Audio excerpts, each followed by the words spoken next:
Welcome to my first failed attempt to look like a normal human being, and more importantly, my hopefully less failed attempt to make a collaboration video. So first and foremost, I just want to say thank you to Michael for his time, for allowing us to collaborate together. Michael has become a very personal, good friend of mine. I love every conversation we have. He's very funny, very warm, very intellectual. He knows so much about Judaism, and I just appreciate having him in my life and intellectual library. And I'm very grateful that today I had the opportunity to share one of our conversations with you, and so that's what you're going to be along for the ride for. But beforehand, I just wanted to basically start off the video by letting the audience know how I came to studying Kabbalah. Like I say in the video, it was partly because I was at a crossroads. I wanted to learn some form of mysticism, but doing so would require me to commit to learning a new language, and I don't do new languages, so I can only do one at a time. And so I decided on Kabbalah, but I was essentially studying the Bardo Todo, the Tibetan Book of the Dead, and around the same time, just through looking online, I had discovered this series on the Zohar, and he kept referencing this book called The Gates of Reincarnation, Sha'ar HaGegolim, and I decided to just throw myself headfirst into it because I was reading the Tibetan Book of the Dead, talking about the way in which the soul reincarnates after death and stuff like that. And this is called the Gates of Reincarnation. So I'm like, awesome, I'll just go from Tibetan Buddhist reincarnation to Jewish reincarnation, learn about that. I didn't understand a fucking word in this book. And in fact, the opening page has my notes. And if you don't know the first thing about Kabbalah, this is going to sound really freaking strange to you. So apparently, each part of the soul itself contains 5 parts, which all must be mastered before transcending to the next level. Now, the parts of the soul are, there's the ruach, there's the nefesh, the ruach, the neshama, the chaya, the yechida, each of which connects to the asya, yetzira, beria, atzilut, each of which have partzufim, arich pin, abba, ima, zeran pin, nukva, the zeran pin, nefesh is from nukva, and ruach is from zeran pin itself, and like, what are they talking about? I didn't know a lick of Hebrew, and so but I finished the whole thing. And so at the end of it, I did have some sort of mystical experience where I just saw the whole descent of the worlds from Adam, and I'm like, okay, I'm on the right path. And so through the same sort of circle, I had heard about Rabbi Yehuda Leib Ashlag, who is the Baal HaSalam, Master of the Ladder, and so I decided to pick up his biography. And I read halfway through it, and at this point, there's something called the language of roots and branches, and I was dead set on learning it. Because it's essentially saying that there are spiritual realities that cannot be put into words, and so we created a language about them. So we talk about trees and mountains, but we're not talking about trees and mountains. Those are just the physical branches. We're talking about the metaphysical roots in the world above. And so when you read the Torah and it talks about this, that, and the other, it's not talking about this, that, and the other. It's not talking about milk and honey. It's not talking about water and wine. It's talking about some deep metaphysical work of the soul. And I'm hooked. I'm like, I need to know what that is. And so I read this biography written by this man, by the way. Very great rabbi, who I'll come back to in a second. No idea who this guy was. So I read that, and halfway through it, I was so eager to read one of the Baal HaSalam's works myself. I picked up the Talmud Asar Sefarot. I got through most of it. It still barely made any sense to me. It did make more sense because I just forced myself to sit down and work with it. By this time, I'm learning basic Hebrew, stuff like that. So I'm making it make sense to me, but it's still just grappling with my mind and soul, like what are they talking about? And so while I'm studying this, I came in contact with a man named Rabbi Adam Yitzhak. And he was talking about, the first video I saw about him, he was talking about the language of roots and branches. Milk is not milk, honey is not honey. And so I contacted him with all these metaphysical questions. I recited Bereshit bara Elohim et hashamayim v'et haaretz v'haaretz hayet tohu v'vohu, and like trying to prove to this man I'm really worth it. And what he said to me was essentially, no. He told me this parable.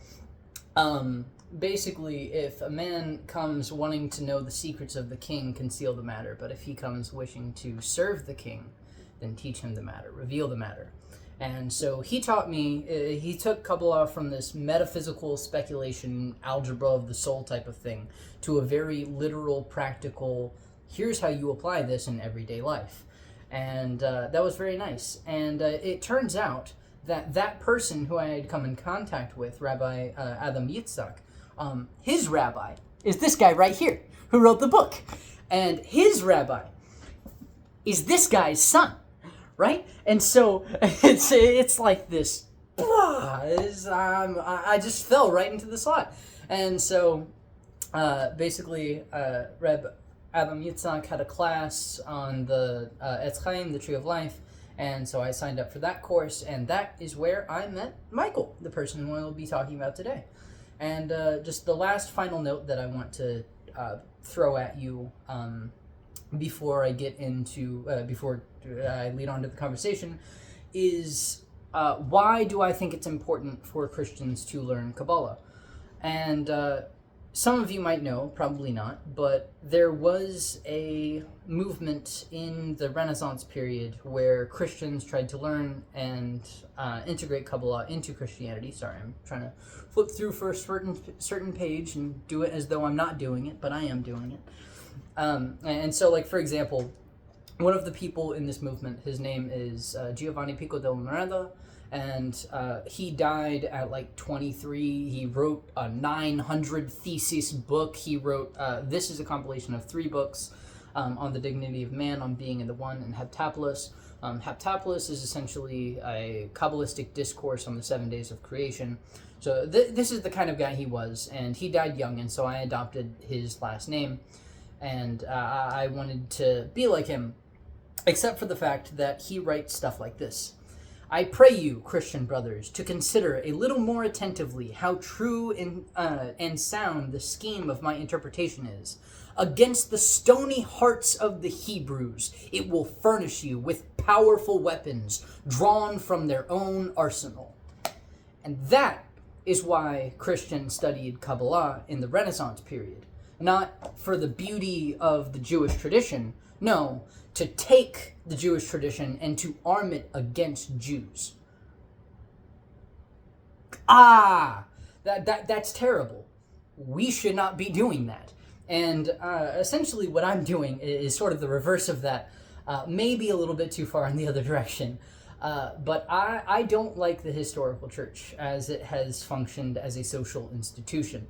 And so I am using Kabbalah to bring Christianity back to its roots and to undermine the church's teachings, essentially. Does that make me a heretic? Yes.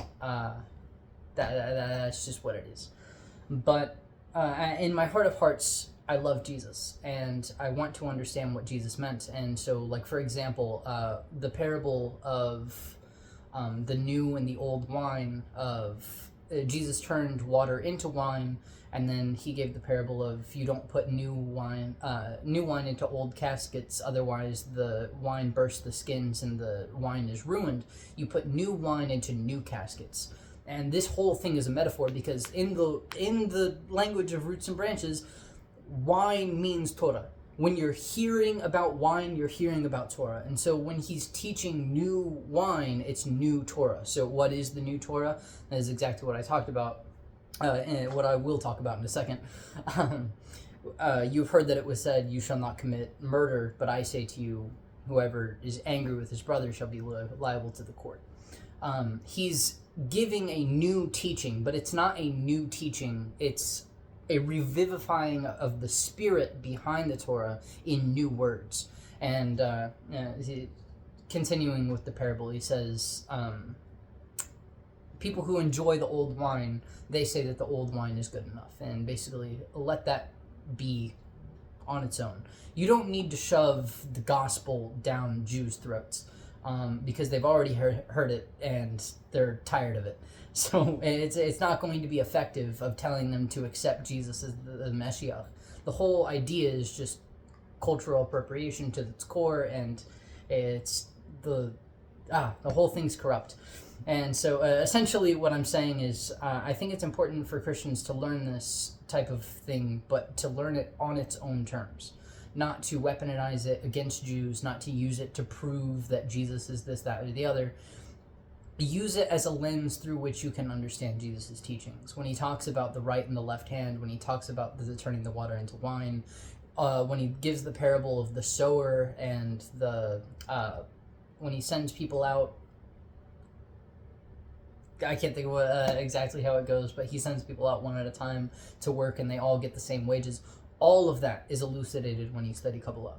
And so that's why we should be studying it, not to weaponize it against the Jews. So without further ado, that's all I have to say, and I hope you enjoy. Hello. Hello. So, kick us off. How did you first come to discover Kabbalah? I grew up going to studying like what they called the revealed Torah, and that's like the Jewish laws, the stories in the Bible, and the Jewish practices.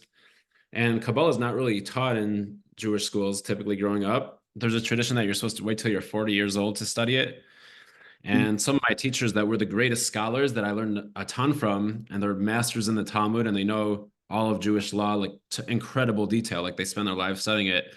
And a lot of them claim to not know Kabbalah, to claim that Kabbalah is over their head. So, hold on. I want to learn more Talmud. It bothers me that I can't, because I know there's such a vast literature. It's like a whole library. And the more I study it, the more I just realize the deficit of how much I don't know and how much there is to know. Are there any really good English sources for Talmud? so there are, but there's so many facets to the Talmud.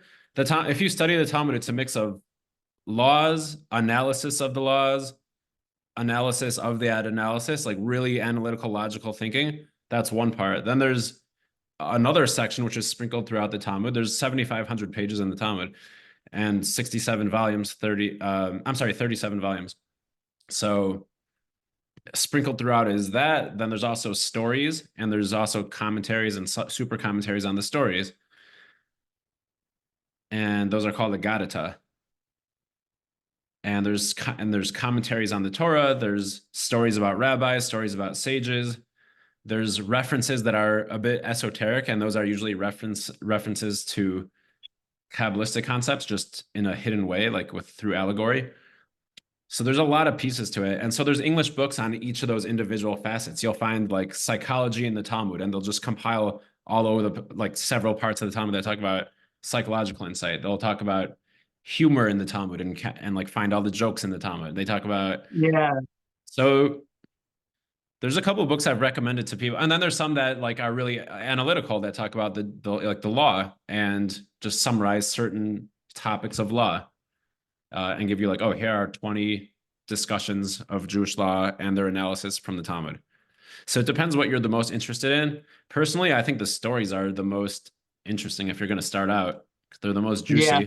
There's a lot that you can learn about the spiritual underpinnings of the world, which is really what Kabbalah is the study of in those parts of the Talmud.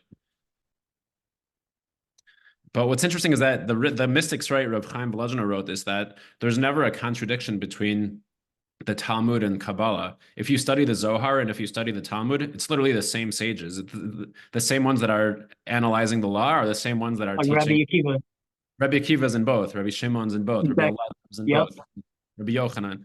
So it's the same ones. They're just saying different things. The Zohar is like their spirit. They're like straight up spiritual, mystical teachings. One for the day, one for the night. Yeah, exactly.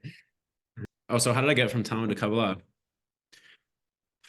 So so that's what I grew up with, like that Kabbalah, like offhand, you have to wait till you're 40. It's like super esoteric and not really having studied it.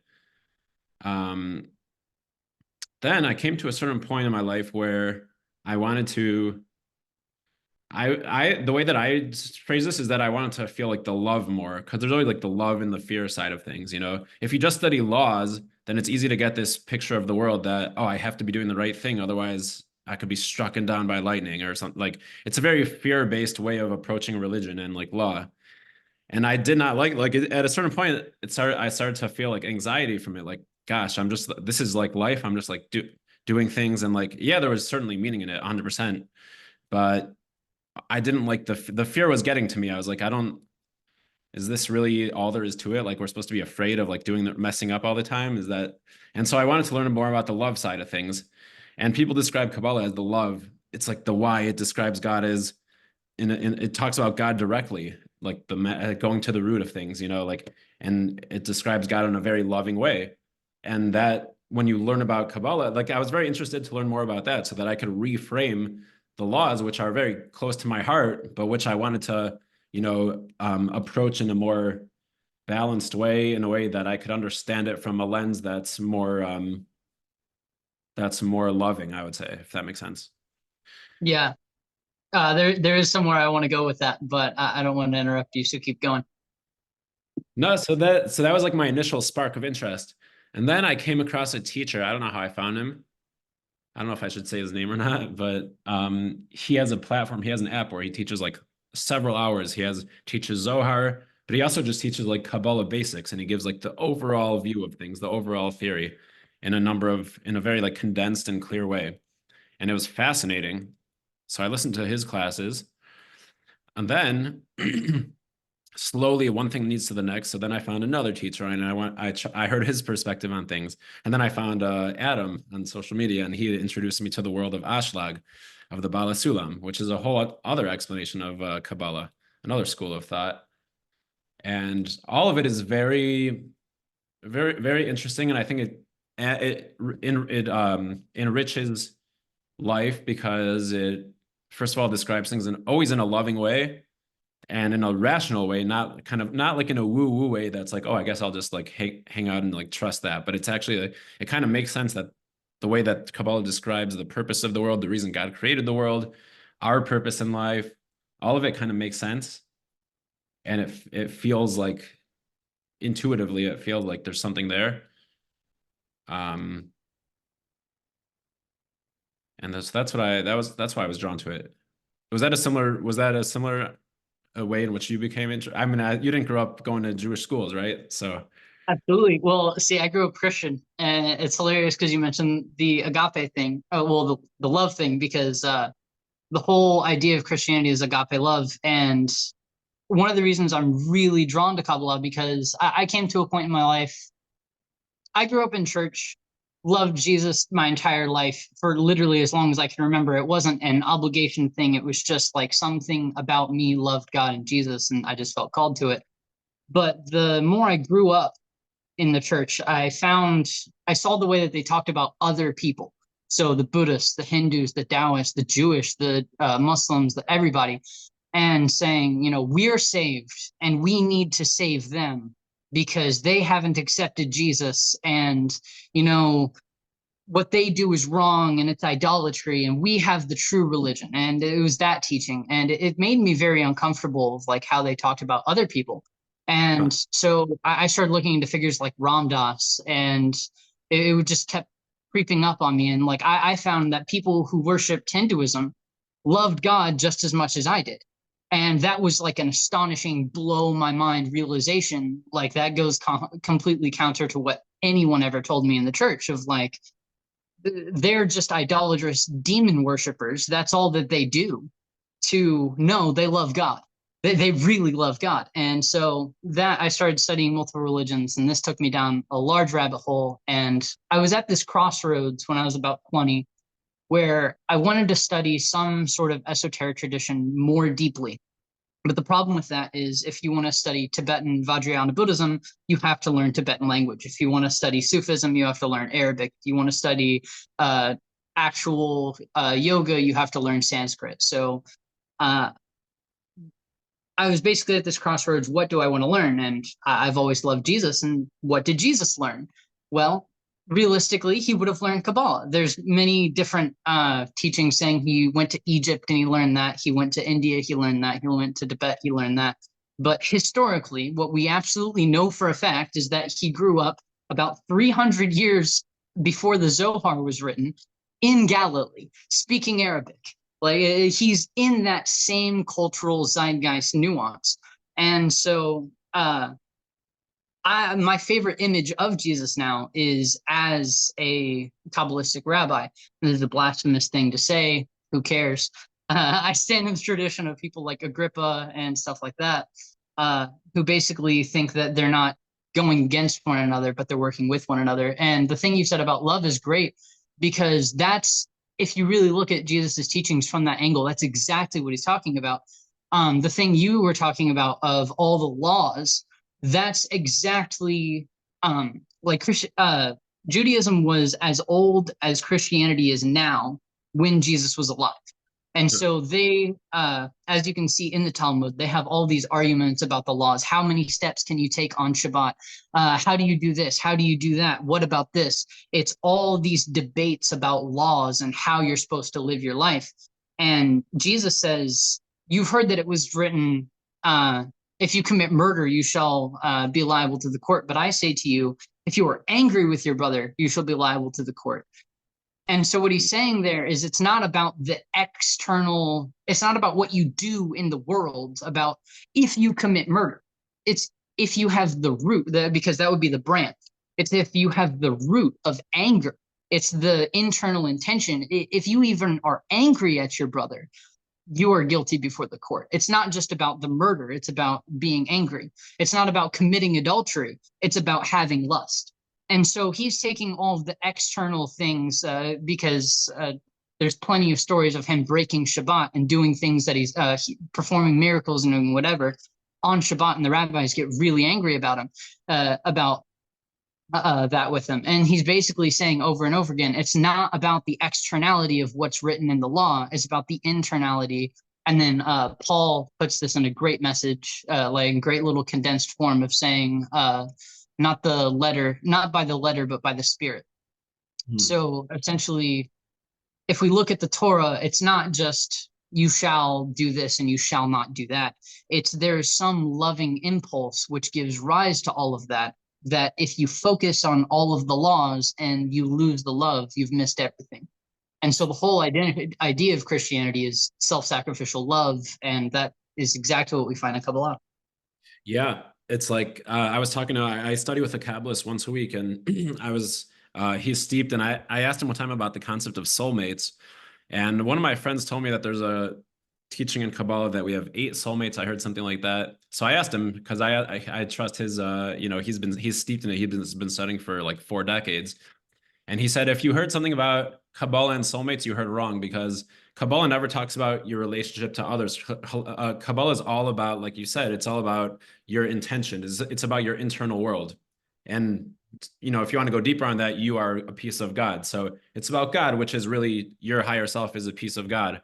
And so Kabbalah wouldn't say something about soulmates per se. It would talk about, well, what does it do to you when you're in a relationship? Not in a selfish way, but in a way of understanding the correct intention that will, lead to your best benefit and ultimately the best benefit of other people. But that is what the purpose of studying Kabbalah is. It's really self-understanding, self-actualization, and self-connection, I would say. Mm-hmm. Self with a broad definition. Yeah, and that's self with the definition of as it's found in Advaita Vedanta, actually. And that's what I wanted to say.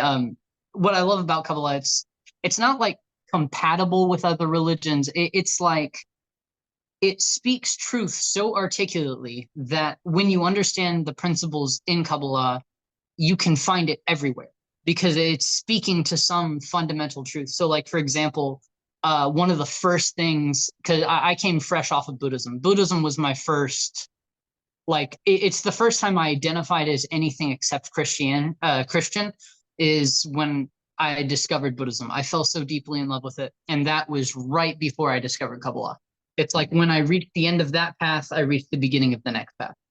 And so my favorite teaching in Buddhism is Buddha nature, which is everything is of the nature to become a Buddha. Essentially, non-self, emptiness, inherent existence, primordial being, something like that. That is the precondition for everything. And everything that exists is only sort of like a manifestation of that, or like a vessel of that. And if all you see is the world, if all you see is form, then you're trapped. If all you see is emptiness, then you're trapped. You have to see that form and emptiness both arise mutually out of a common source. And very profound teachings, but essentially the teaching of Buddha nature is that we all have the potential to become Buddhas, because inherently we are Buddhas. And there's this beautiful line, I think it's in the Upanishads, we are gold covered in dust. It's simply, and you find that message in Kabbalah, that we all come from Adam Kadmon, and even like Ein Sof. We come from the ultimate reality. We've descended here. And what I really loved about Kabbalah is it has this sense that it's not a mistake. The fact that we inhabit these bodies is not a mistake. Like in Gnosticism, there's this feeling that we're trapped. This world is a prison, and we need to transcend this, because all of this is material, it's death, it's chaining us down. We need to liberate our spirit. Kabbalah is like, no, no, no, no, no. You need to sanctify the world. And that's called theosis. And I love that, because it's not saying you need to run away and escape from your problems. It's that you need to transmute your suffering and turn it into realization, per se. Mm-mm-mm. Yeah, and that impacts so many things. Like that impacts how you think about sin, which is part of the reason I was interested to look at it, because sin's such a scary thing. People hate the word sin. People hate the word punishment. But if you assume that God is loving, then how do you explain the concept? Like, what's the concept of sin? Is it possible to put a loving spin on that?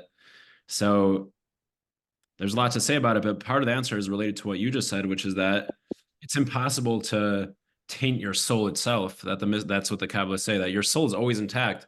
And what a sin might do, we have to define sin, is just like add layers of mud on top of it, so that maybe it's not shining as bright in the next moment, if you're doing something out of alignment. But it's not a problem with the soul. Is always shining, but sometimes there's work to do to remove some of the plaque that's been added on top of it. Thich Nhat Hanh, my personal teacher, he has this teaching. It's called no mud, no lotus. And he says, you can't grow a lotus flowers with marble or with gold or with diamonds. You need mud. Would you want to get mud on your wedding dress? Like mud, it's poop. It's mud. It's the most disgusting thing. It's mud. But that's the only way that you can get lotus flowers. No mud, no lotus. Interesting. I like that. And that teaching is alive and well in Kabbalah. Yeah. And it all comes down to like, who are we at our core? Like, who are we, right? And so that's and Old Mavado is like my that's what it all comes song. So there's this Kabbalist who I love to read. I just got a new book of his. He writes these books, the Beyond Darkecha. He's this big Kabbalist in Israel, Rebbe Morgenstern. So he has a book about Kabbalah basics. It's like Kabbalah 101 in Hebrew. And he says, hey guys, what's the point of Kabbalah? Like let's reorient ourselves. Why are we studying this in the first place? And he says the purpose of all of this study is to get to a consciousness of aeon milvado, which means that there's nothing besides God. To live with the consciousness that we are all one, everything is one, and to have that sense of connection with God as you go through your life. That's the point of studying it. And what that really means for me is there's no me and God. There's only God. And it's a really profound realization that took months and years and like my entire lifetime to get to. But it's because there's this feeling that there's me, and then there's God, and then there's an infinite divide in between those. And you might even get to points where you can say God might be some mental fabrication. I might have created him as an idea. I can psychologize God. Maybe God doesn't even exist, but I know that I exist. And so I am ultimately real. And Advaita Vedanta has this practice, it's called self-inquiry. And so you say, okay, who am I? If I'm so convinced that I exist, who am I? Well, am I this body? If I chop off this finger, will I cease to exist? No. So I'm not in this finger. What about this hand? What about this arm? So you can slowly go through and discover you're not your body. Well, if you're not your body, what are you? Well, I must be my mind. I must be my personality. Well, your personality, your thoughts, everything that you've learned, even the very fact that I'm speaking English right now, all of that is learned. That's something from the world. That's something I picked up. That's not me. Who am I? And you search deeply for who you are. And what you discover is one of two things. In Buddhism, you would say that you discover that there's actually no phenomenal self, that there's no eternal soul, that there is no performer of action, there is only action. But that no self is a release. It's because the idea of a self is like a burden. And so when you discover that there's in fact no self, it's like freedom. It's like, oh my God, I'm free. There's no self. And it's beautiful. The other is that there's only God, and that's my favorite one. It's because, and ultimately they're the same realization. But when you discover that there is no self, what is there? You could say that there's just emptiness, and then within emptiness there arises form, or whatever. But fundamentally, when the personal self ceases, and you can get to these states in deep meditation, when you stop basically pretending that you're something that you're not, and you're just completely honest with yourself, and you look inward, who am I? You discover something that, like, that's who you were before you were born, that's who you will be after you die, and what you are is not different than anything else. It's completely, like, yourself is completely synonymous with the self of the universe. And like when you're talking about that level of self, in Kabbalistic terms, we're at the level of Adam Kadmon, that there's only one of us. Then you can pose the question, is there me and God? Is there like God, which is something else, and then there's me, which is self? Or is it in fact that there's only God and I am something like God experiencing himself, experiencing himself, experiencing himself? And like literally the copy, it's the book I'm using to stand up this my phone right now. This copy of the Zohar, which isn't actually the Zohar, but it's the annotations to the Ashlag commentary by Michael Lightman. The first thing is basically that. He's saying, like, when you look into the nature of yourself, which is the first thing you have to do in Kabbalah, you find God. Wow. Yeah. How do you know, getting back to that first exercise, if you said if you cut off your finger, you're not, I guess I'm not my finger, I guess I'm not my hand. But how do you know if you cut off someone's like neck, then like maybe, Yeah, how do you? that's a big question. Am I more my heart or am I my mind? Because that's if you cut off their neck, because let's go complete sci-fi here. Not to be We like cut off my gory. head, put it on a machine robot, and then what? Not to be gory, but yeah. Yeah. Basically, if let's say my entire body is diseased, but I want to preserve my consciousness, so we take my brain and then we put it into a robot machine. Am I still me? And it's also tied with, am I my memories or something like that? And I would still say something to the, you can really look at it at an atomic level and say, all right, well, this brain is just comprised of atoms. Which of these atoms am I? Am I the pineal gland specifically? If there's people that only exist with half a hemisphere, there's people who get brain surgery. And so like, what if you like mess around with the mechanics of the brain? It's something you can go really deep down that rabbit hole. And the deeper you go, the more scientifically literate you have to be. Yeah. It's But interesting it's, that, but you're saying, but it's just easy to undermine the whole thing. at the end of the day, that still leads you to God, you're saying, because whether it's the head or the heart, whether you're more your head or your heart, but Well, what says that this is my mind? What says that this is my brain and my heart and my body? To whom do all of these things belong? But I'm saying, can you challenge that exercise and say, well, if somebody, okay, if they chopped off your finger, then you're not your finger because you're still alive and you're still conscious and you're still thinking. But if someone took out someone's heart, then they're no longer. Maybe you could argue that, okay, they're no longer, they're dead. So I guess they're their We do heart. heart transplants all the time. So you could have someone else's heart. You could have someone else's brain. The heart is vital to the functioning of the body. But if you disregard the fact that you're your body altogether, and another way to arrive at this conclusion is every night you go to sleep and then you have a dream. And then I personally, I can't lucid dream, but I will become conscious of my dreams. Meaning I can't like know that I'm dreaming, then fly and then build a cathedral and look into a library and discover the deepest depths of my consciousness. I've tried. But what I can do is I can look at the sky and be aware that I am dreaming. And I can look at my body and I can see I can control this body. I can't control that table. I can see lights. Everything is changing. There is an internal world, there's an external world, but I'm dreaming. So all of this is somehow a mental fabrication. And So all we know for sure is that we're aware. All we know about yeah, us that we can like get back to in traces. I know I'm aware. That for sure I know. and that's actually the fifth aggregate subject to clinging in Buddhism. There's form. Beyond form, there's feeling. Beyond feeling, there's perception. Beyond perception, there's a mental formation, which is the I thought. And then beyond, or like any sort of imagination. And then beyond that is consciousness. Consciousness is simply, it's like a mirror. A mirror isn't busy reflecting something, or like if you stand in front of a mirror, it's not doing something called reflecting. It's just being a mirror. And when you stand in front of it, there's a mirrored image. And so that's sort of what consciousness is like. Like when there is a thought, there is also consciousness of that thought. And so thought and consciousness arise interdependent. And so because there's the thought, but there's also the consciousness that's aware of the thought that exists independently of the thought.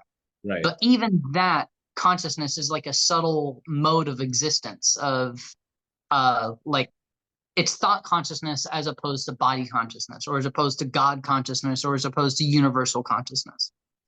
Consciousness is essentially conditioned by what it's aware of. But when even there's a duality, there's a thought, and then there's the consciousness of that thought. What sees both of those? And that's the ultimate self, that's the non-self, that's the Maha realization. And that's what we can get to logically through logical thinking. Mm-hmm.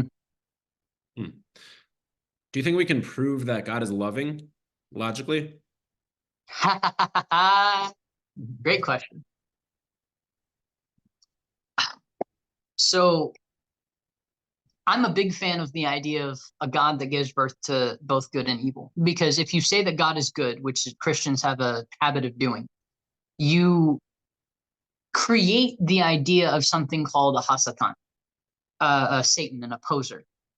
Because if God is only good and everything God creates is good, then you have to look at the evil that exists in the world. And you can't just do what the early Christian fathers do and say that evil is just a corruption of good, in the same way that darkness is just an absence of light. Like just in the same way, if you don't have heat, we call it cold. If you don't have light, we call it dark. Evil is just the absence of good. And you can't do that in relation to like what we've seen in the 21st century. If you really look down the rabbit hole of evil and how dark the world can get, you can't just dismiss the existence of evil. Well, then you have to face the existence of evil and reconcile that with your image of God. How can God exist, who is supposedly good and loving, and then evil exist, which is evil? And this becomes this duality. And the way Christians typically answer this question is there is God, who is good, and then there's Satan. Right. Well, who created Satan? Could Satan exist independent of God's will? And if so, then Satan is stronger than God, and you have way more to be scared of. And so that it's sort of like it's like a logical contradiction. It's if something exists independent of God, God must have willed for it to exist. And this is why I love Kabbalah. That's what Kabbalah is. Kabbalah doesn't understand that it's God versus Satan. It understands that God created Satan.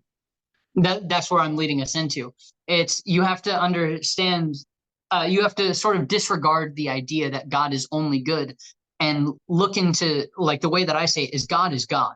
God is not good. God is not great. God is not infinity. God is not anything that you can conceive of.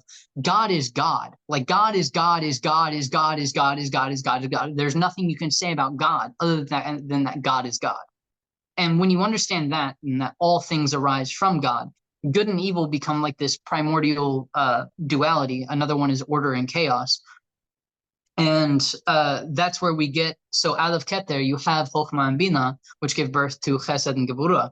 And then Chesed and Gevurah are balanced in Tiferet, and then you have Netzach, Hod, Yesod, Malchut. And that whole structure of the tree of life is, because Tiferet is 6 Sephiroth in one, and so it comes in 4 phases, and so that's the way in which the vessel of reception is created. Like, basically what they're saying is that whole idea of a duality and then a reconciliation, that whole process is like the precondition for existence, because otherwise there would only be God. The necessary thing is this idea of the tzimtzum, the restriction. And so what that is that there's only Ein Sof, there's the infinite light. And so if God wants to create the world, the first thing he has to do is he has to create a restriction where the light cannot enter.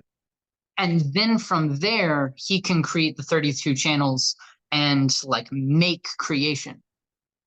And so when you look at the world in that sort of term, the idea of God is loving, the whole question starts to dissolve away, because it's like, God created you.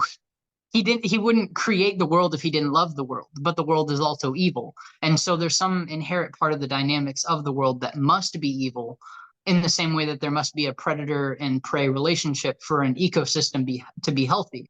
But ultimately, God is beyond good and evil and beyond personal and impersonal. He's just the ultimate reality. Right, I see. When people want to describe God as loving, that's from the human perspective. That's like loving would be a manifestation of God, not a description of God's essence, is what you're saying. Yeah.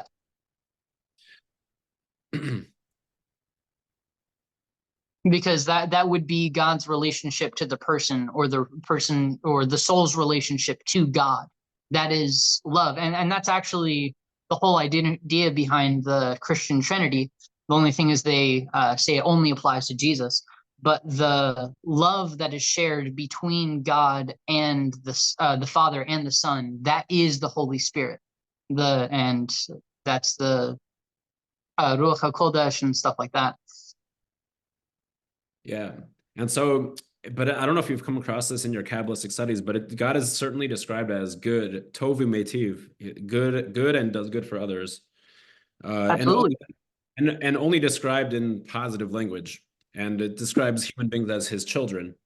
And it says that one of the prophets says God loves us.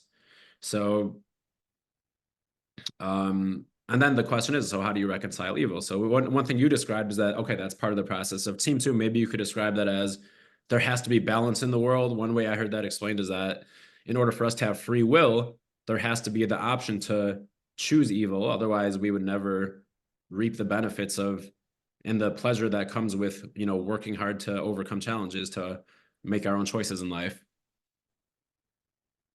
The other aspect that I've learned from Kabbalah and just general studies is this idea of redemption, which that's something that's it's an old idea in Christianity, so I'm familiar with it from that, but it's like revivifying itself recently to me. So I don't completely understand this, but there's something about the act of, like, for example, if Adam never fell, if he was just completely innocent, there's a lesser light than if he did fall and then was redeemed. And that's the whole idea of the Meshiach.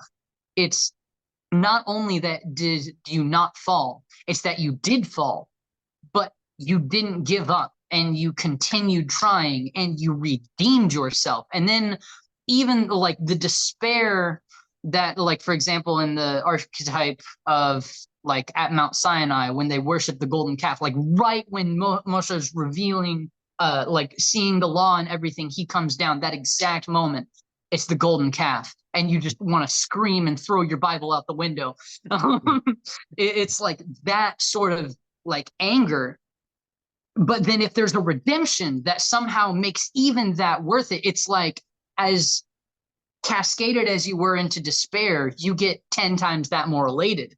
And then if you get elated, then you go into despair, and then it's like this whole like cyclic thing. Yeah, that's why it says there's that famous verse that in Kohelet, Ecclesiastes, that's in 7:20, that says that the tzaddik, the righteous person, falls 7 times and gets up. And one of the interpretations is that you become a tzaddik through falling 7 times and getting up. Mm-hmm. You have to go down to the depths to really develop your character. And Kabbalistically, there's this teaching also of the that what happened from the original sin was that originally there was all these tremendous light in the world, and then the sin kind of shattered that light into a bunch of different pieces, and brought in containers, shells like klipot, to contain some of that light. And so ever since then, the purpose of the world is for us to slowly work our way back to the state of humanity pre-sin, which was just basking in the light of God. And part of that is it gives us mission in life, which is to realize that any difficulty on a spiritual level is an encounter with a vessel that's hiding light somewhere inside of it. And our job is to find the light and to redeem the light. And every time we do that light, any small redemption that we cause through our free will ultimately takes us one step closer to the ultimate redemption. Yeah. Amen. It's good. Lights and vessels, yeah.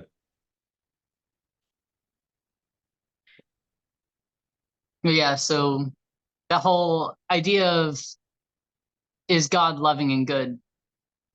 It's interesting because essentially my answer to that is he's in relation, because my conviction is that, like, for example, you are not a person. I am not a person. People is like a mental fabrication. This is where we're getting into Buddhist and Indian philosophy land. So you'd have to study that to understand where I'm coming from. But so the idea that I am a separate individual, that's a mental fabrication. And so long as I believe that is true, then God is good. Because if I'm personal, then I will personalize God and then psychologize God as good. That's one way of saying it. But as God is in and of himself, he is beyond good. But it's such an unfathomable way that he's so good that he's beyond good. It's not only that he's beyond the distinction between good and evil. It's like when you really revel, like God's goodness is beyond evil. It's so good that it can allow for the existence of evil and yet still remain good. That's a good way to say it. I like that. I like that formulation. Mm-hmm. One way you can think. So go ahead. Yeah. That's sort of the way I conceive it. Go on. And I think the way that I think about when you mentioned that you said you have to study Buddhism to think to perceive that we're not really people, but we're really all one. That does coincide with the Kabbalistic teaching of the worlds, the 5 worlds. And so what that is, I don't know, for anyone listening, it's sort of interesting that there's so one of the highest worlds, Adam Kadmon, the second highest world that's spoken about is called Atzilut, which is a Hebrew word which means next to. So that world is next to God. And these are spiritual worlds. And the lowest world, which is what we live in as physical human beings, is Asiya, which means doing. So the higher you go up in the spiritual worlds, and we're living in all of them now. We feel like we're living in this physical world of doing, but Kabbalistically, spiritually, we're actually living in also the world of Atzilut right now. Our soul is expanding. And the higher up the world, the wider you are. And so here we're like separate. I'm just like a guy over here, you're a guy over there. But higher up in the spiritual world, like our soul is like very big in Bria, then higher in Yetzirah, then higher in Bria, then in Atzilut, it's like we're vast. Like we're plugged in.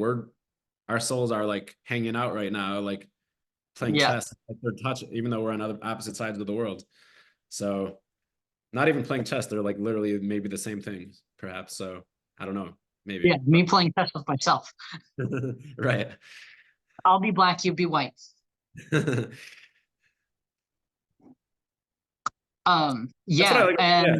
the sort of other image. Oh, go on.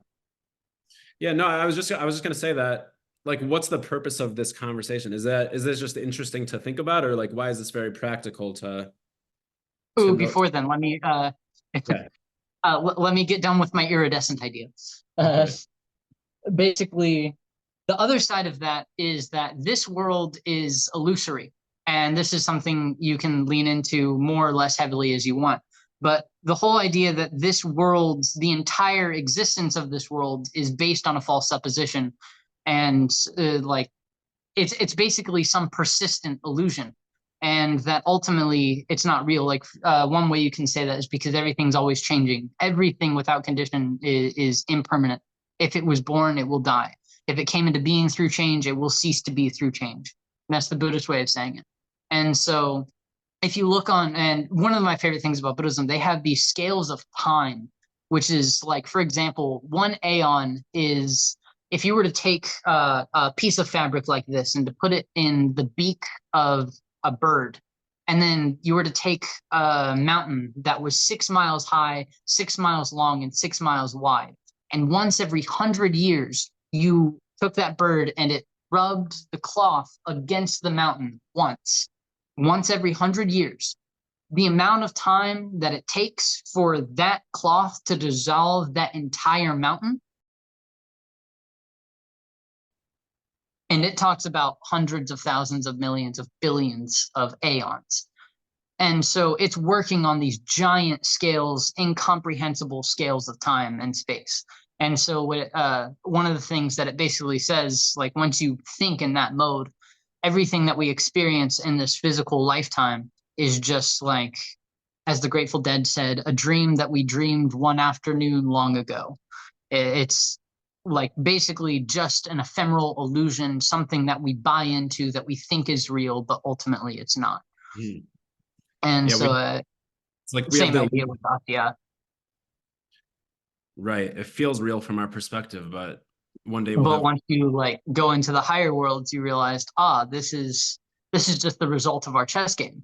This is God decided one day to, because he was bored, he decided to create creation. So here we are. right. And like time doesn't exist in spirituality. It only exists from our perception. So one Mm-hmm. of my teacher said it's like you could have two souls in heaven, like for parable purposes, two souls hanging out in heaven, and they're like one of them's like, oh, hold up, I have to go do a lifetime, and then like 1 second later he's like, boop, I'm back. Yeah. He's like, oh, where'd you go? He's like, I did lived. But yeah, so you asked basically on a grand scale, why are we here having this conversation? What is that doing? Yes. And so we can look at it from both perspectives. The perspective I just laid out of the illusion of, in Sanskrit, it's called lila. It's called, if the illusion is called Maya. But it's also the other side of Maya, because Maya is more like it's sort of like the Gnostic idea of we're trapped in some sort of an illusion and it's all just this terrible joke and everything like that. That's Maya. But Leela is like the play, it's the flip side. And so the play is literally like if you go and watch a play or if you play a game, the whole idea is that there is only God, and they call like the ultimate nature of God Brahma. And so they say that since there's only Brahma, he basically falls asleep for culties of kalpas of time and dreams and forgets that he's God, and he thinks that he's a person, or he thinks that he's a blade of grass, or he thinks that he's this. And so he lives these lifetimes out as though he's not God, pretending not to be God. And then at the end of it, he remembers and he's like, I forgot. This is all the game. And so he like the whole dance of life is just him going to sleep and waking up and remembering and forgetting, and that's what life is. And so in one way, this is that. But if we're to take the more realistic approach, To sum that up in a word, I might call that truth. It's like, oh, this is like reality, so it's good to be aware of like what's going on. mm-hmm. Would you say And that's then the other end of that would be, what are we doing here? Like the question's coming more from an God just have the scientific way of putting this is the instant that the Big Bang happened, if we're to postulate that it is vacuum fluctuation per se, there should have been matter and antimatter, and a completely equilibrious amount of matter and antimatter should have been created, such that the second they were created, they should have annihilated each other. But for some reason, it didn't. For some reason, there was an imbalance. And that imbalance is what created the entire universe. And so the scientific way of putting it, the spiritual way of putting it is, why does anything exist at all? If God alone exists, then why are we here? Right. And again, we could answer the catch-22 is, we could use the metaphor of, oh, it's just a game and God started playing it because he was bored. But if we're to look really more metaphysically, I think we go more into that redemption view of Adam, like God created Adam, but in order, like, for example, we already have the legions of angels. And if God says, do this, the very thought of him, the very act of him saying, do this, is the angels doing it. And so they don't have any free will. Whatever God's will, that's their will. And so he creates Adam, but he does something different with Adam. He gives him free will. Well, in order to exercise free will, he has to have a choice. And in order for it to truly be free will, he has to exercise the not right choice. He has to pick the wrong thing. And so then we have the whole idea of the descent of Adam and the breaking of the vessels into the hundreds of thousands of souls that we experience today. We can see all of this is just an effect of that. But the reason that all of that is happening, like, I think Christians and Jews can align on this. I'm not sure. The only difference would be you wouldn't call Jesus the Messiah. But essentially, the Messiah redeems Adam. Would that be consistent? Yeah, I haven't seen it in exactly those words, but that Kabbalistically, that's basically what it is. I mean, the redemption is the coming back to the original state of pre-sin Adam. Yeah, it would give a purpose to the descent of Adam, because Terrence McKenna, he talks, one of my favorite people. He talks about shamanism, and there's this story called the prodigal son. And basically, the prodigal son is the son. He goes away from the father, and he spends all of his dad's money, and then he's broke, and then he doesn't know what to do. And so, in a final attempt, he comes back, and he's exasperated, and he's like, don't even accept me as a son, but at least accept me as a slave or a worker. To, like, I need money. And the dad just hugs him and says, don't worry, like, he gives him a robe, gives him a ring, throws a party and whatever. That's the parable. Terrence McKenna inverts it to where he uses it as a metaphor for shamanism. So before modernity, before we got into the world of society, we lived in this shamanic jungle where we were just taking psychedelics all the time, and we were just in these astral states, which is actually, like, still maintained by shamans to this day in the Amazon.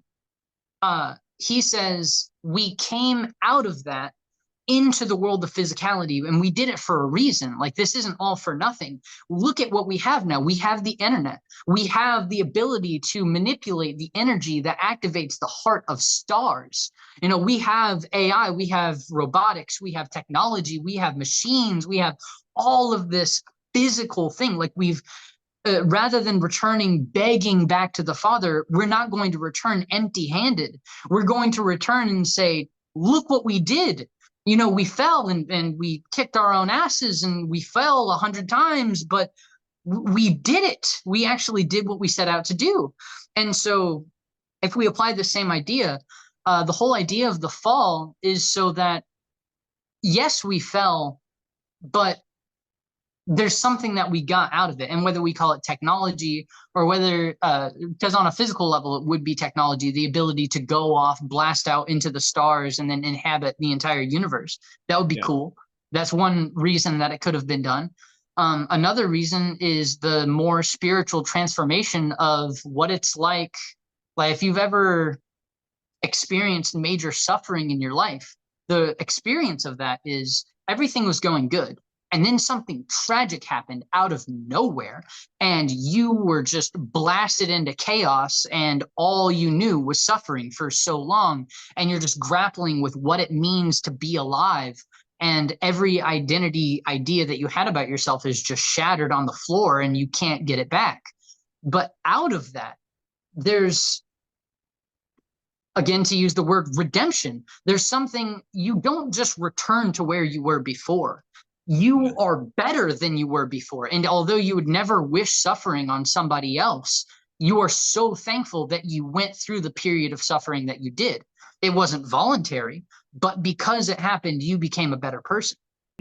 And one way to say that is that another way to say that it would be that your awareness, your level of awareness raises up. Your level of consciousness sort of gets higher. Like you're aware of more, you have a broader awareness of things that could happen in this world, and more wisdom with how to deal with things, and more peace of mind because you know you have the confidence to deal with things. That's what there's this concept of bread of shame. You familiar with that concept? I'm not. So the concept of bread of shame explains why God created the world, like the why God created the world. In other words, because on the one hand, there's this teaching that God is good, at least a manifestation from the manifestation perspective, how we can relate to God, that God is good. And it's the nature of a good being to do good. So God created the world so that, you can't just be God, like you needed something to receive if you want to give. So good people like to give. And in order to give, you need a receiver. So God The act of God is creation. Yes. That's an Aristotelian idea. Yeah. So basically, to put that into Kabbalistic terminology, you could think of it as if God is the light and we're the vessel, whatever, we're the receiver and God's the giver. But then you could ask a question, what's the point? Why did God need to do that? I mean, yes, he wanted to give and you need a receiver in order to give. But actually, maybe this is answering a different question. There's another, maybe it's connected. I'm just talking off the top, but where you're going, I am making some sort of connection. I was trying to get to bread of shame. Bread of shame explains. Oh, so then, this is where I'm going with it. So God wanted us to receive. And in other words, like we're here to experience goodness, to experience pleasure. But then you could ask, well, why didn't God just keep us in the soul world where we were like basking in the oneness? We were living in the highest level, the world of closeness, and we were already receiving. So why did he have to give us physical lifetimes to build up consciousness, like we were just saying, to to develop our personalities, to develop our wisdom and our levels of consciousness? Why couldn't God just keep us in the levels of soul? If the purpose of creation was for us to receive, we would receive as souls up there. And so the answer is bread of shame. Bread of shame means that if you get something for free, you don't appreciate it as much. And so basically the point of life is to overcome our challenges and to learn whatever we can, whatever lessons are presented to us in our unique way for our that's unique for our makeup and whatever, so that ultimately, what's the point? So that we can develop our gratitude, so that after this lifetime, when we return to the world of souls, we'll appreciate it more. Yeah, we were there before we were born, but when we return there, we're going to appreciate it way more because we understand now through this lifetime what it means to not always have that, and we understand a little bit what it means to work for something. Muji, my guru, he has a story. So he was born in Jamaica in the Caribbean. And there was one time when he was a little boy, there was a tourist and they were coming around and, this is their first time in the Caribbean. He was born there. He's lived there all his life. And he's just, playing soccer, football or whatever. And just playing around with his friends. And then this tourist is just like, little boy, you live in paradise. This is paradise. Paradise. And this stuck with him. He's like, paradise, what is she talking? What is the meaning of paradise? And him and his friends were all just like, yeah, ha, ha, ha. But then later he moved to London and he lived there for some years. And then he had been teaching, selling incense on the corner. He has a whole, basically life there. But then sometime he comes back to visit his family. And so it's his first time being in the Caribbean since he was a kid. And so he comes there and he just sees the same place he grew up, but he's like, this is paradise. Like, this is what she meant. This is paradise. And he was saying, like, as a kid, I couldn't appreciate that because it's all I ever knew. But Right. having Oh, been outside of it, this is like, I see what she was talking about now. oh, that's great. That's perfect. Yeah. Yeah. There were a split direction. The way you were explaining it was so perfect. My mind was on fire. Number one, just what you said in and of itself. Yes. I am not adding on to that. Yes. But the other two things that my mind went that are really one thing. So another way of looking at it is, so the whole idea of in Kabbalah of what we are is we are vessels of reception, like you said, and the purpose is to receive. But there's what are called four phases, and the four phases they work descending and ascending. Descending, it's basically the way in which the vessel of reception is formed. But then once it's formed, it's at what is known as phase 4, which is receiving for the sake of receiving. And so you just want to get so that you can get because you're egoic. That's the nature. That's in the basically, it's interesting because the inherent nature of humanity. On one level, we are pure souls. On the other level, we are pure egoism.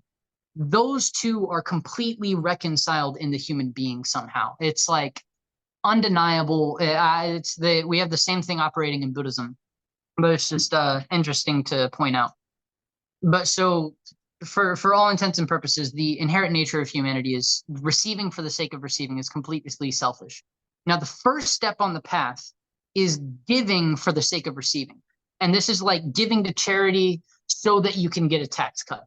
It's like you're doing something good, but you're doing it so that you can, like, for a different motive. It's better than not doing anything good, but it's also, it's you're not quite there.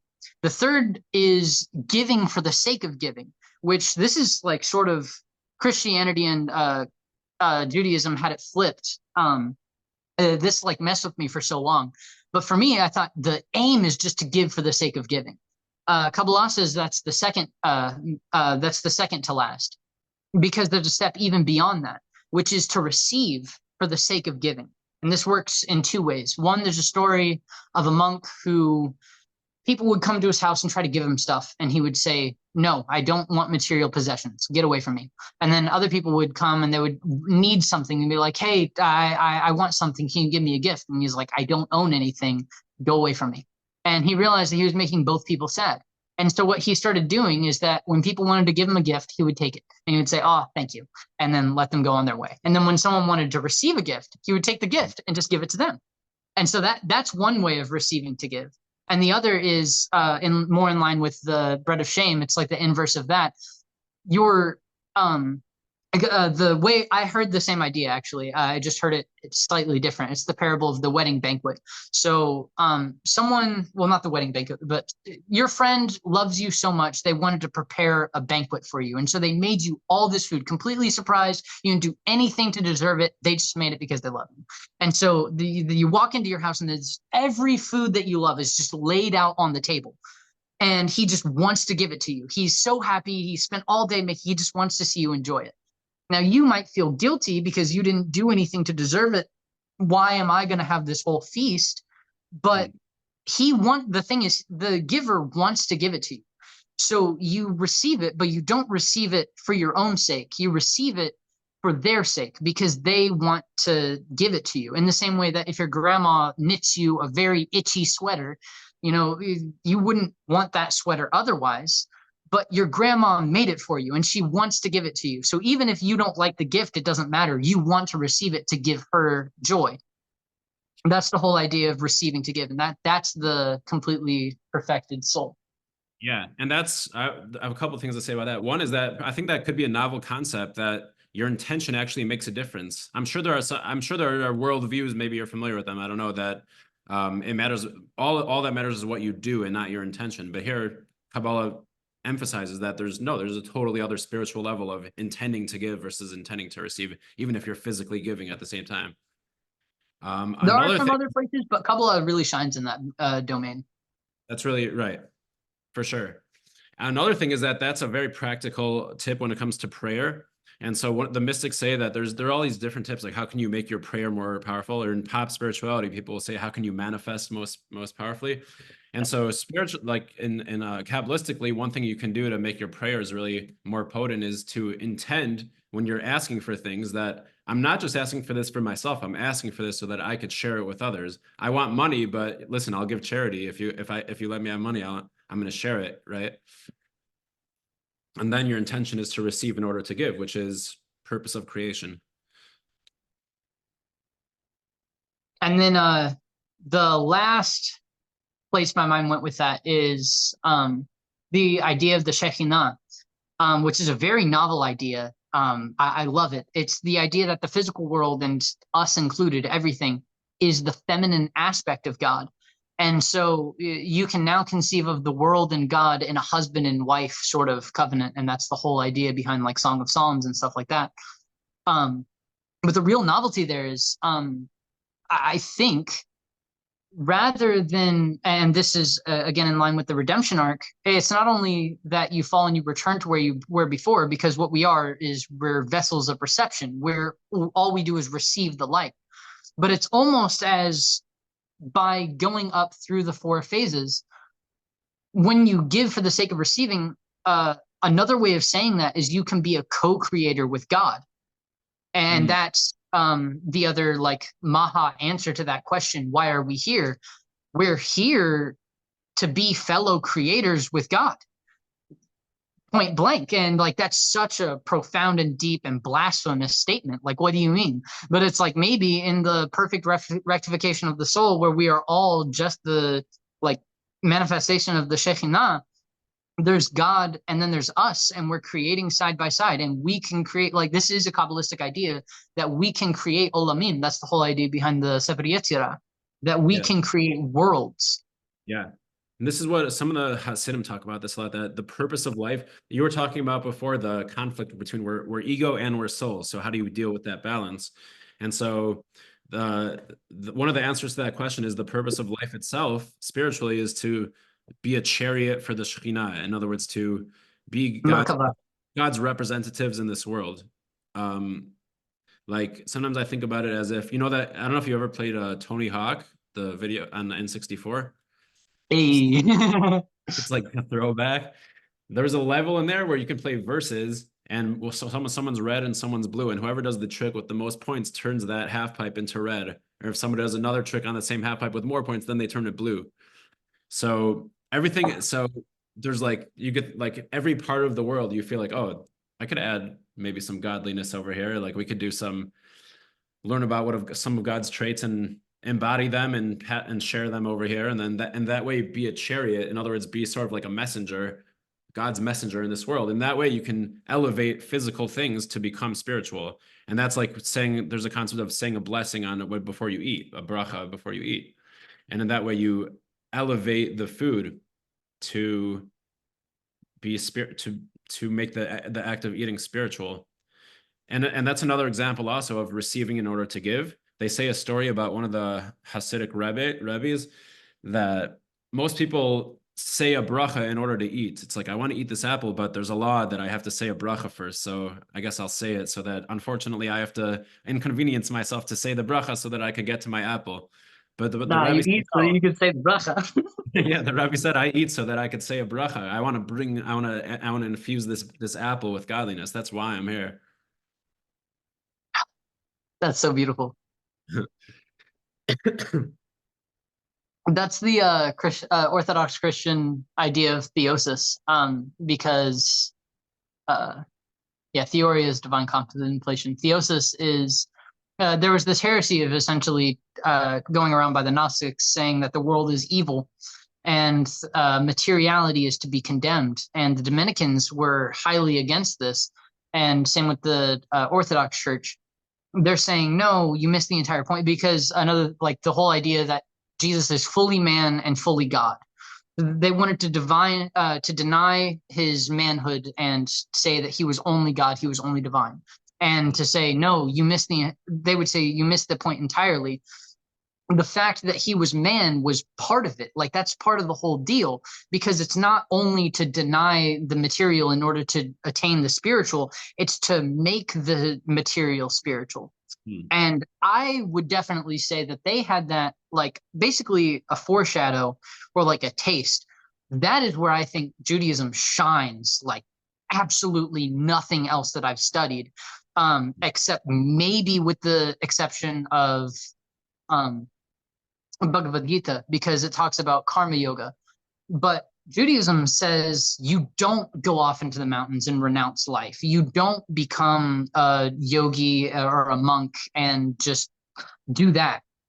You live life and you live it to the fullest, but you do it in a holy way.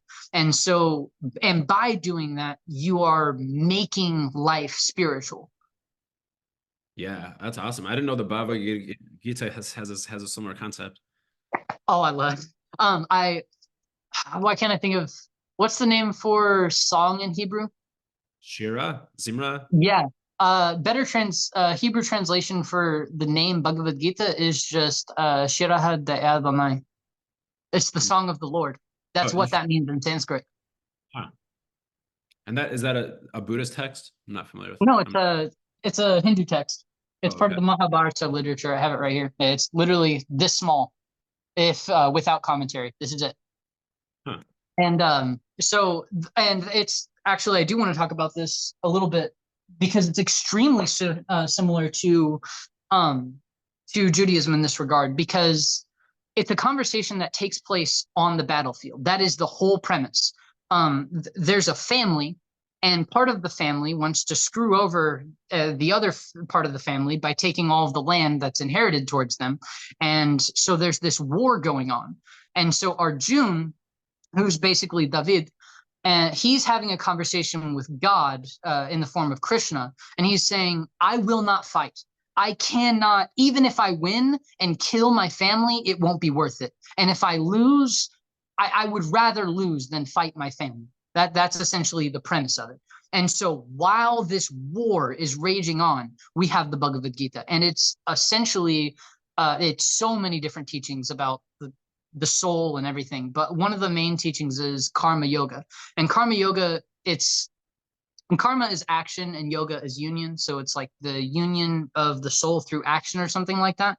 But it's like one time Arjun asks, which is better, renunciation or devotional service? Should I renounce my life or should I do things for the sake of devotion?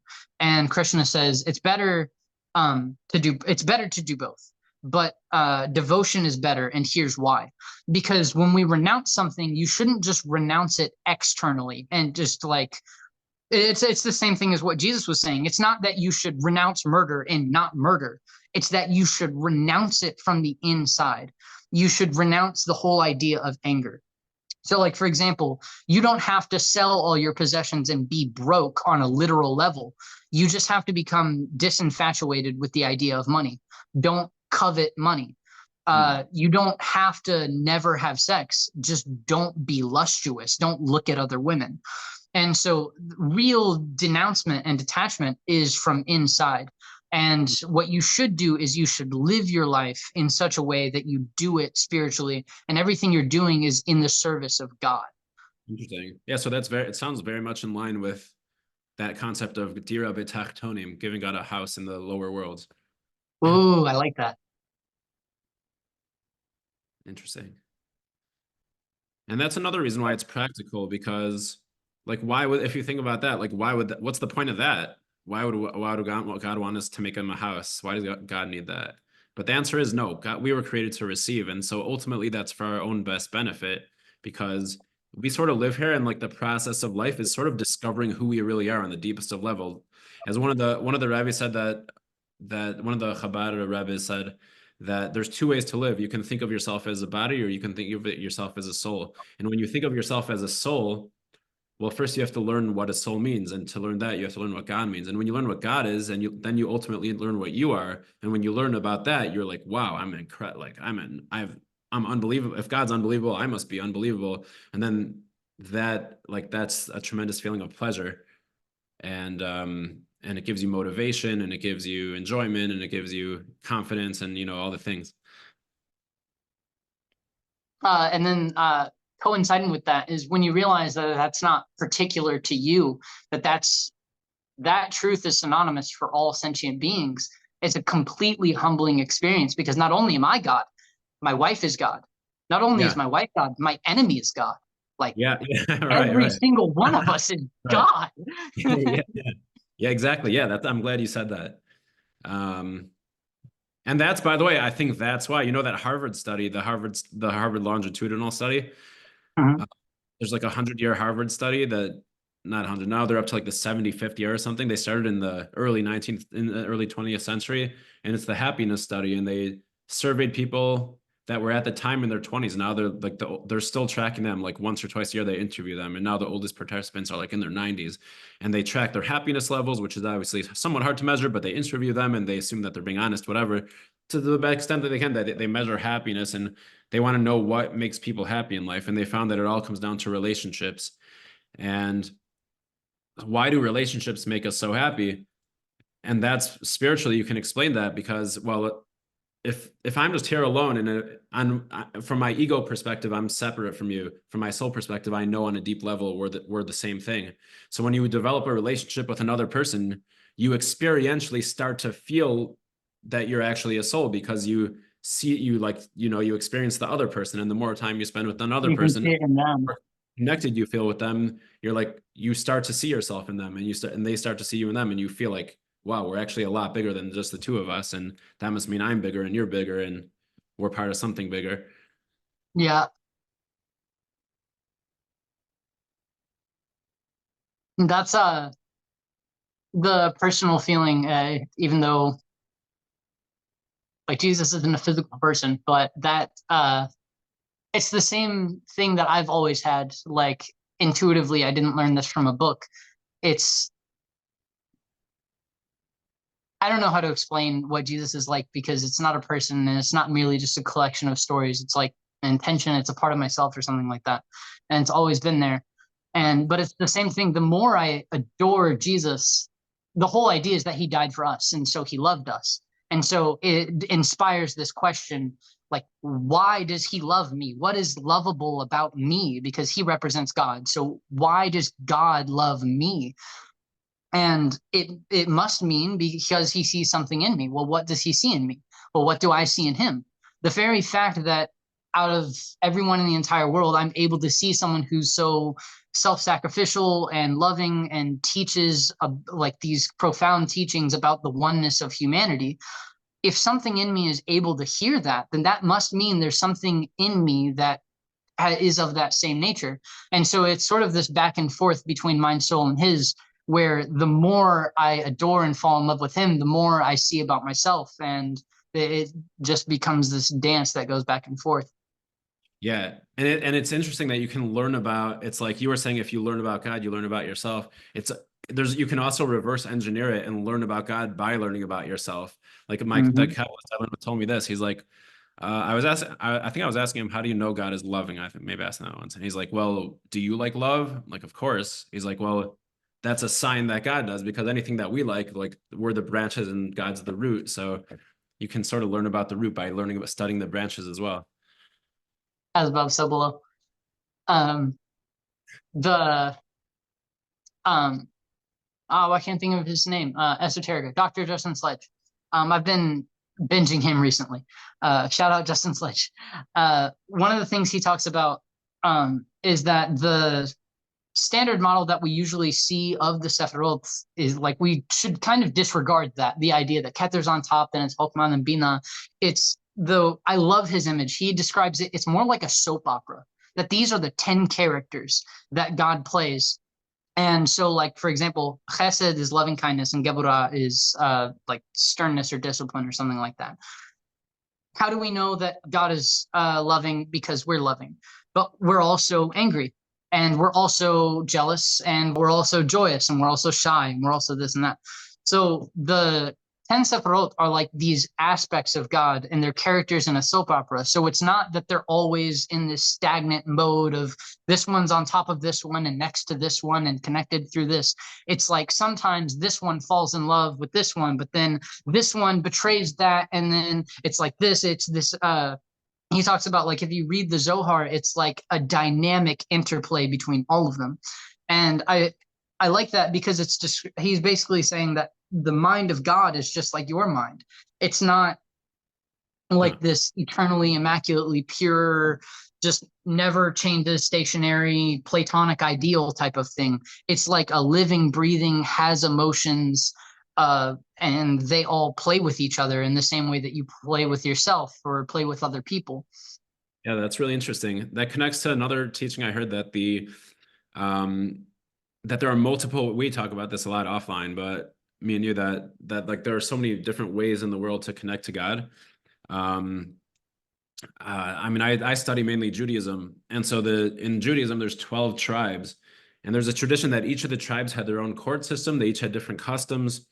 And so one of the Kabbalists explained the Tanya, this book, the Tanya explains, based on one of the stories in the Torah, where Isaac has two sons, Jacob and Esau. And at the end of his life, when he's about to distribute the blessings, he says to Esau, make me matamim, which means make me a multi-course meal.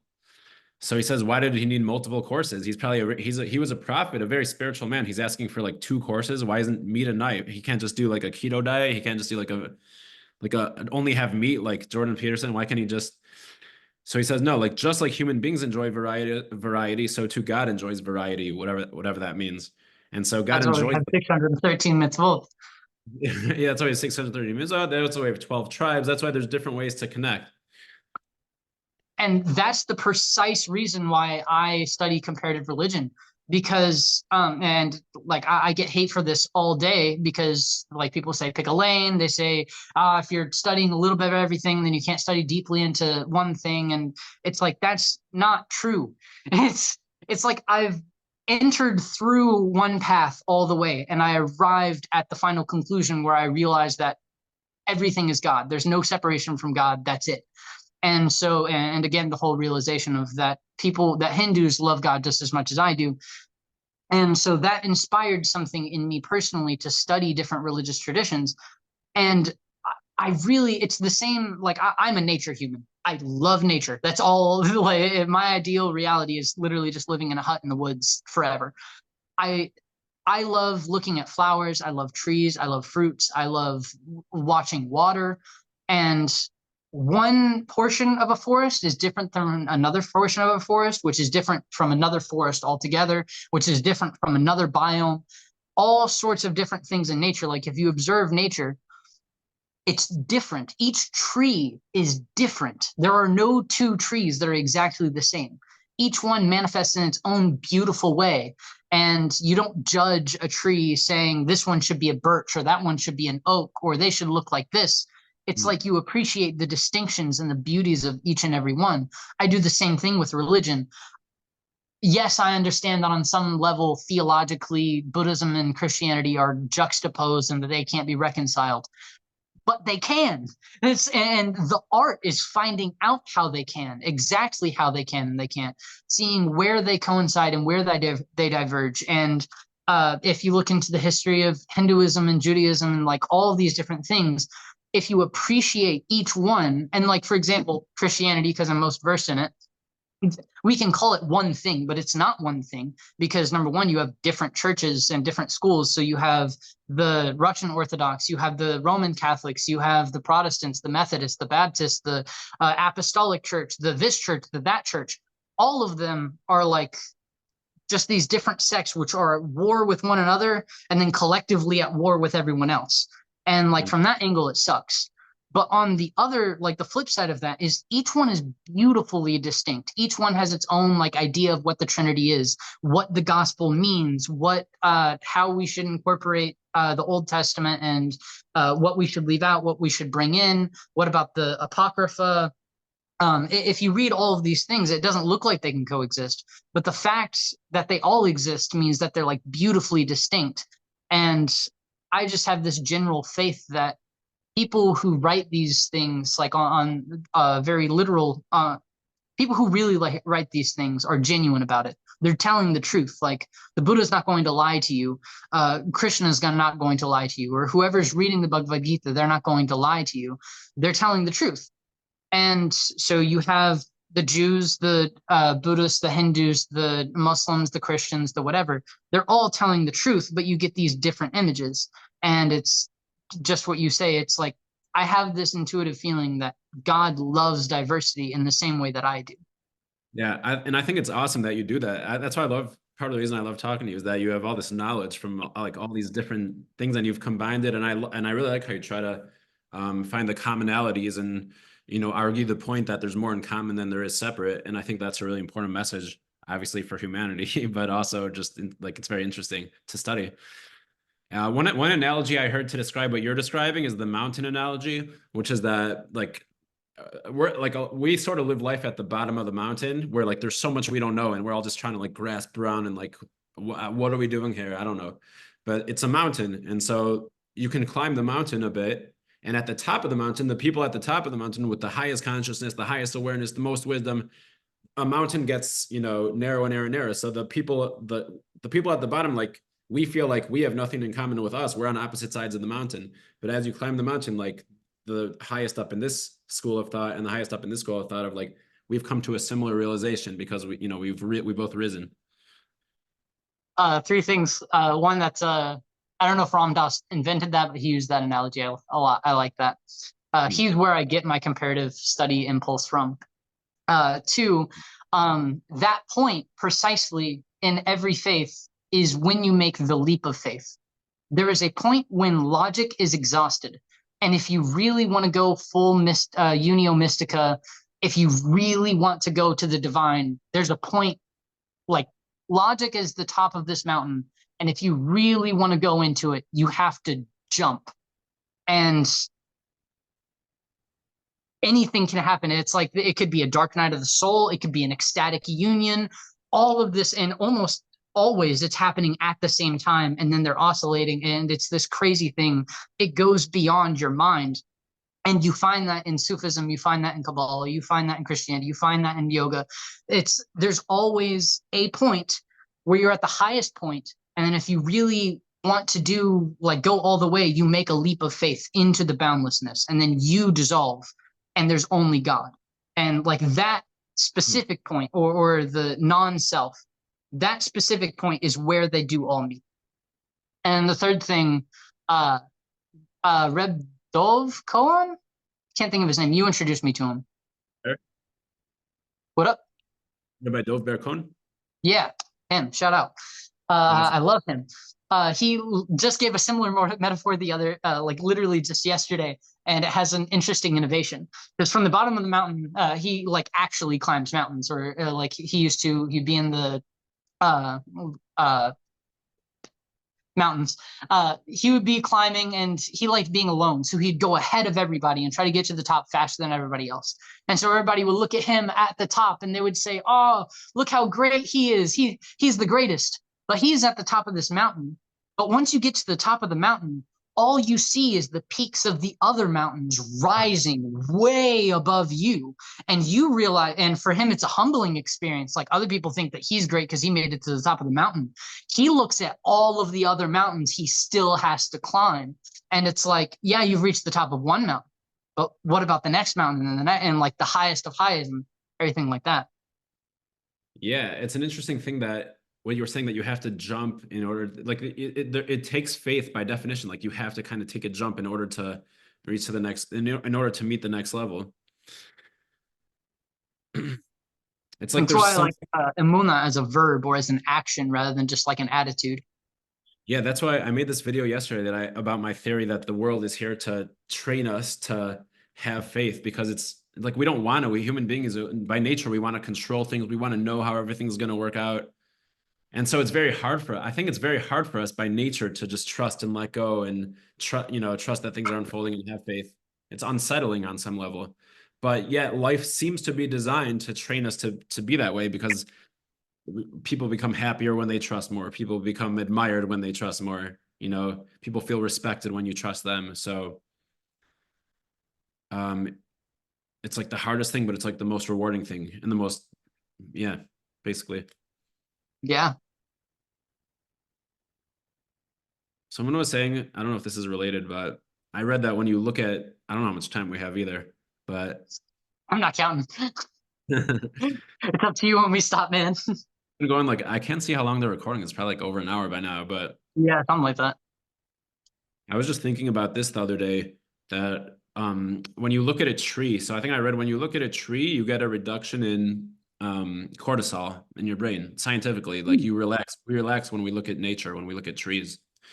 So I was saying that to my friend here, who's also like really into nature, and he said, "I know what you're talking about. Like I used to be really into nature, but he told me now I think of human beings as nature. So now I just look at human beings and I get the same." And I was thinking, like when I heard that, I thought, okay, when I look at babies, I definitely like I think I feel probably some similar way to when I look at trees. Babies are cute and they're like innocent and they're easy to trust. um But maybe ideally, when you look at other human beings, you should be at the level of trust that you feel the same cortisol release, dopamine hits that you feel when you look at straight up nature. There is a direction that I could go with this. Terence McKenna specifically. I'll try to wrap his bit in a bow. But so his idea, he has this radical idea. It's called the time wave. It's awesome. It's how widely misunderstood. A lot of people think that it's like he thought the world would end on 2012, and it's like yes, but also no. It's sort of that's like the date that made the math work. So it's more like a second thought. The real time wave idea is that the structure of time itself could be described as a fractal topology. That's the core of the idea. But anyway, the narrative that goes along with that is this idea. It's called the novelty and habit. Novelty is simply when something new happens, and then habit is when you just do the same thing that you did last time. And so the universe is seen as this novelty producing and conserving engine. And so if you look at the earliest moments after the Big Bang, nothing happens for millions of years until stars are formed slowly over time. But then once you have a star, in the core of a star, you have fusion. And so whereas before all you had was gravity clumping together small particles of dust, conforming larger particles of dust into asteroids, comets, planets, whatever, finally, once you get to the level of a star, something happens on the inside called fusion. And fusion is it's so pressurized and so hot that it takes the atoms, the hydrogen atoms, because nothing before this point other than hydrogen existed. It takes those atoms, breaks them down, and then they form this like soup. And then once they emerge out of the soup, you get more complex chemistry. So now you can have carbon, you can have oxygen, nitrogen, all of these different things come out of the fusion in the hearts of stars. And so when they explode, that gets basically spread throughout the universe. And so then from there, you get more complex physics. On the basis of more complex physics, you get basic chemistry. On the basis of basic chemistry, you get basic biology. On the basis of biology, you get psychology. On the basis of psychology, you get sociology.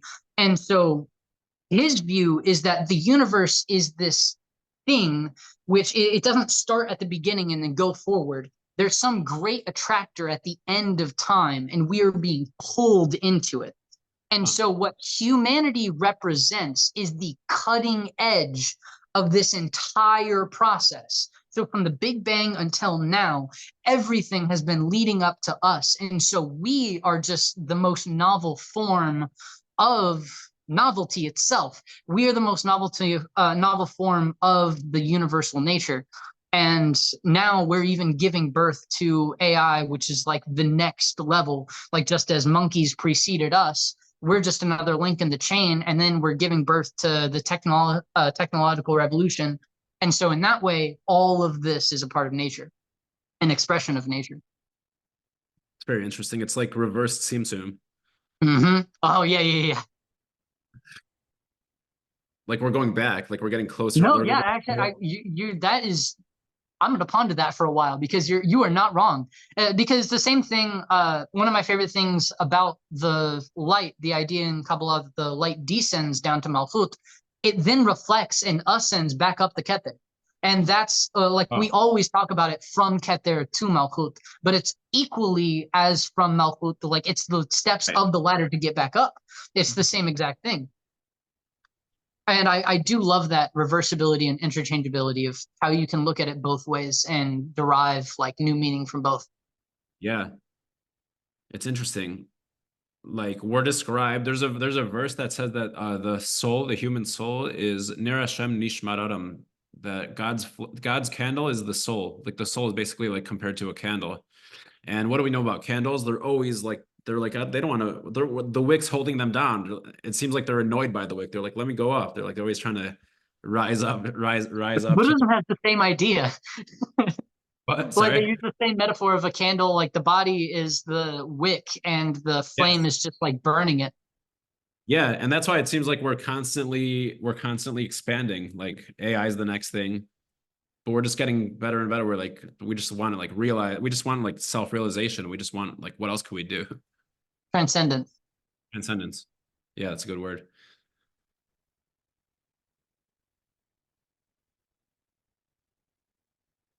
Because yeah, the Kabbalistic explanation from that is that we all come from Adam Kadmon, and so and there all of our desires are completely fulfilled, and from there, like all of the worlds exist for the sake of Malkut, and so there's the whole idea of the Tzimtzum, the restriction, and like we had to because the four phrases going down are not possible, not intending, meaning that even if we could transgress God's will, we wouldn't and even if we wanted to, it's not possible, but we don't want to. The Huh. second is that it God would allow it to happen, but you don't want to. The third is that you want to, but God loves you so much that he won't let you separate from him. The fourth is when God allows it and you want to do it. That's like when the thing is, that's when the vessel of perception is created. And so that's essentially, that's how we descended and that's how we got here. And that's where you get this restriction where there's Ein Sof all around us, infinity, but we exist in this cavity where there's nothing, where there's emptiness. And we just now that we're here, we just long to be filled with God. We long to get back to where we were because we're a branch. We want to go back to the root. And then Right. that root is a branch of a root of a branch, which is God.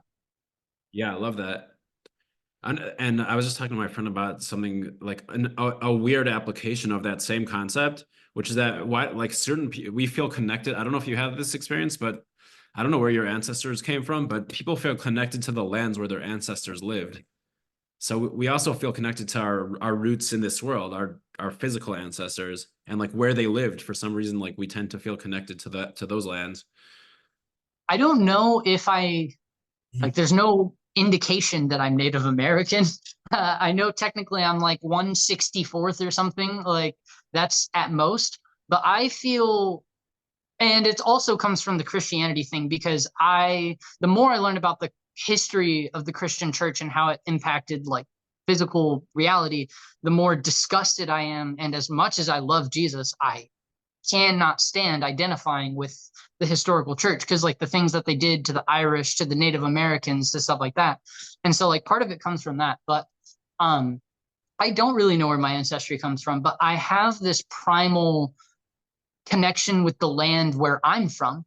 And like there's this woods that I've grew up going to by my house that I've gone to for 10, 12 years. And that's like my home, not even my home away from home. Like that's my home.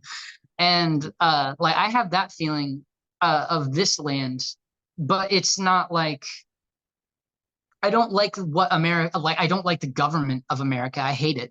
I hate the whole societal idea of America, but the land, ha'aretz, that the Native Americans took care of, I feel that same feeling of like love and compassion of like, I want to stand for this. I want to plant trees. I want to grow gardens. I want to like make this land thrive.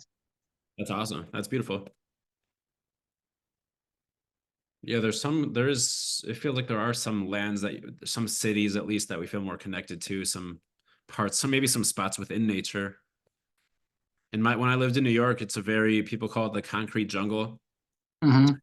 We're very disconnected from nature there, but I lived a block away from the park, from Riverside Park, and I had my spots within that park that I felt like I would just go there and lay down sometimes. That's nice. Yeah.